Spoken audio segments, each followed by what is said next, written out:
देखते हो, डर हमेशा तुलना से पैदा होता है। जो होना चाहिए था और जो हो गया, उनके बीच का अंतर डर बन जाता है। अष्टावक्र जनक को यह देखने में मदद करते हैं कि पाप कोई कर्म नहीं है।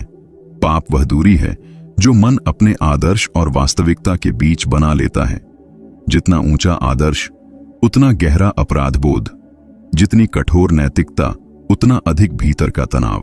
राजा जनक पूछते नहीं, लेकिन उनके मौन में प्रश्न साफ दिखाई देता है। अगर पाप केवल मन की धारणा है, तो फिर धर्म किस लिए? अष्टावक्र यहां कोई नया धर्म नहीं देते। वे धर्म को गिरा नहीं रहे, वे उसके बोझ को हटा रहे हैं। वे यह स्पष्ट करते हैं कि धर्म तब तक उपयोगी है जब तक वह समझ की ओर ले जाए। जिस क्षण वह डर पैदा करे, अपराध बोध पैदा करे, उसी क्षण वह धर्म नहीं, नियंत्रण बन जाता है। मनुष्य अक्सर यह मान लेता है कि डर उसे सही बनाए रखेगा, कि पाप का भय उसे गलत से रोकेगा, लेकिन अष्टावक्र का अनुभव इसके उलट है। डर मनुष्य को सचेत नहीं बनाता, डर उसे छुपने वाला बना देता है। वह बाहर से सही दिखने लगता है, भीतर से टूटने लगता है, और जो भीतर टूटा हो वह बाहर चाहे जितना धार्मिक क्यों ना हो, मुक्त नहीं हो सकता। राजा जनक को यह समझ धीरे धीरे उतरती है कि उन्होंने जीवन को एक सतत परीक्षा बना रखा था। हर क्षण खुद को परखना, खुद को आंकना, खुद पर निर्णय सुनाना। अष्टावक्र इस पूरी प्रक्रिया को हिंसा कहते हैं, आत्महिंसा। क्योंकि यहां कोई और तुम्हें सजा नहीं दे रहा, तुम स्वयं अपने लिए जेलर बने हुए हो।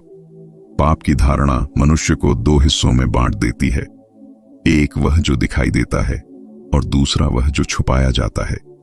जो दिखाई देता है वह संस्कारी होता है, जो छुपाया जाता है वह इच्छाओं, क्रोध और असंतोष से भरा होता है।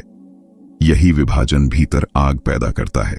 अष्टावक्र जनक को इस आग से परिचित कराते हैं ताकि वह इसे दबाए नहीं। देखें, देखना ही क्रांति है। अष्टावक्र का पूरा जोर देखने पर है, सुधारने पर नहीं। वे जनक से यह नहीं कहते कि अपने भीतर की कमजोरी बदलो। वे कहते हैं, उसे बिना नाम दिए देखो, क्योंकि जिस क्षण तुम किसी अनुभव को पाप कह देते हो, उसी क्षण तुम उसे अंधेरे में धकेल देते हो, और जो अंधेरे में चला गया वह और ज्यादा विकृत होकर लौटता है।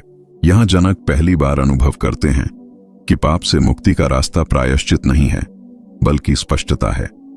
जब तुम किसी अनुभव को पूरी ईमानदारी से देख लेते हो, बिना उसे सही या गलत ठहराए, तब वह अपना जोर खो देता है।